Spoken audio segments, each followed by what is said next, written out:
Yeah, hi. Alrighty, ladies and gentlemen, it is time for your late, out of date AEW Dynamite review. Did not care for Dynamite, especially what was announced and happened on the show. Who the hell cares? Who the hell cared about that type of show? Like, how was that? Like, especially coming off of a pay per view.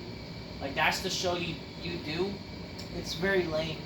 Grab your Coca-Cola, drinking my Mrs. by Miss Bitch Go. Oh shit, oh shit. I can't drink at the moment because I'm on some supplements right now. So, anyways, let's talk about the show, shall we? Alright. So, it's AEW there. Let's go on to talk about AEW. AEW, let's talk about it. The show started with Christian Cage. It says, I've carried AEW back for the last year and a half and I was about to cash in for a guaranteed contract on Brian Danielson All Out, but he realized that Saturday, I realized it was not the time and place. And Danielson's days are numbered, and that being suffocated in a bag of nothing compared to what I've done to him. And I will beat Danielson so badly that Brie Garcia will wish she had CTE and could not comprehend what Bears or her husband was as champion. So there you go, that's what happened. The little ownage by Christian Cage. That was fine.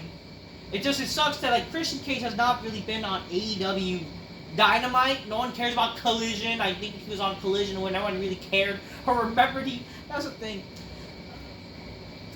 I mean, at the end of the day, I want to see Christian. You know, I want to see Christian as champion. I would actually like to see Christian as champion, and him and Edge would have basically the feud of the year in general because they're like the only guys that would make people watch or care about AEW. So, yeah. First match, Scapegoat Jack Perry, who comes in with his stupid, what was it, Creepers shitty truck, basically, and and then he beats Lio Rush to retain the TNT Championship. Who the fuck cares about Lio Rush and why is he around? Then we see Hangman Page backstage. His interview says, if Strick Shurtland have 1,000 houses that he called home, then he will burn all of them. I will put all of them down to ashes, and I would have waited for eternity to make short pay for what he did to my family. What did he do besides coming into the house again? He did not even do something to your family. He just came in and sang a little riddle to your fucking stupid daughter or whatever it was. Like, come on, what are we doing? Like, this is just, again, a feud based off of really nothing. It's fake personal. And then all they did, again, is a stupid needle, and that was very personal. Page then says that he meant everything he said and did to Swerve and let it be known that anyone who stood in his way will be found and it will be hurt to them. I don't know, like he walked by some people, pushed some people, but Jeffrey confronts him and they brawled a little bit and then whatever. I don't care. The Don Callis family meets up with Will Ospreay. Callis tells Ospreay that he'll be cashing in his favor and wants to the team with Kyle Fletcher in a casino gauntlet match in the main event. Ospreay agrees, but Konosuke, take a shit, is not happy. Who the fuck cares? Ricochet defeats CBK Bara. And then after the match, he's taken out by the Mortis. We're supposed to care about this because, again, it's a good match for the Smarts. And this was a flippy, garbagey match, but that Smarts pretend this was such a good match or whatever. Nobody cares. And then he gets attacked by the Mortis. Who the fuck is the Mortis? What are we doing here? Yeah, this is a really riveting return or debut of Ricochet. John Moxley comes out, he says, like, I want to face Darby one-on-one. You know, and then Darby finally answers the call, whatever. Oh yeah, but how can I forget, some tag team got beat up by Moxley and his crew, and he's outside, he's like, I want Darby out, and then Moxley comes, comes out, and John says, like, you're not ready to become world champion, and I want to give your shot up for World Rampage, and then Darby says, I've been drinking again because I ain't getting everything away. If you want my title shot, you must earn it. How about you face me at Grand Slam? Which, isn't Darby supposed to face Bryan at Grand Slam?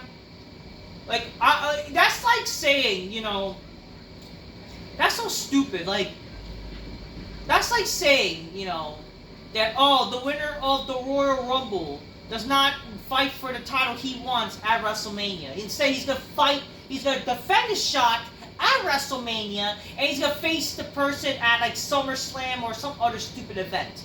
You know what I mean? Like, how does that make any fucking sense, first of all? You know what I mean? Oh, but they almost did that with Cody. Again, he's still gonna challenge for a world champion, you know what I mean? Like, since they had 2 world champs. But the thing, this is just more retarded. Okay? But guess what? Why they're doing this? Because this happened because instead Tony Khan has stupid other plans like Nigel McGuinness. We're gonna talk about that. Mariah May defeats Queen Alamita, whoever the fuck that bitch is, but it's good to see whatever. But Mariah May, get it? She's always gonna expose herself, but she doesn't expose herself. That's heel work supposedly, even though that's not heel work at all. That's just stupid. Nigel McGuinness says he wants to meet Christopher Daniels, so then he wants to speak to Tony Khan and whatever. The Learning Tree defeats Iron Savages, and then Jericho demands that Orange gives him back the $7,000 he owns him, and then it appears on Tron, and he fills his car with change. And apparently that angered Jericho.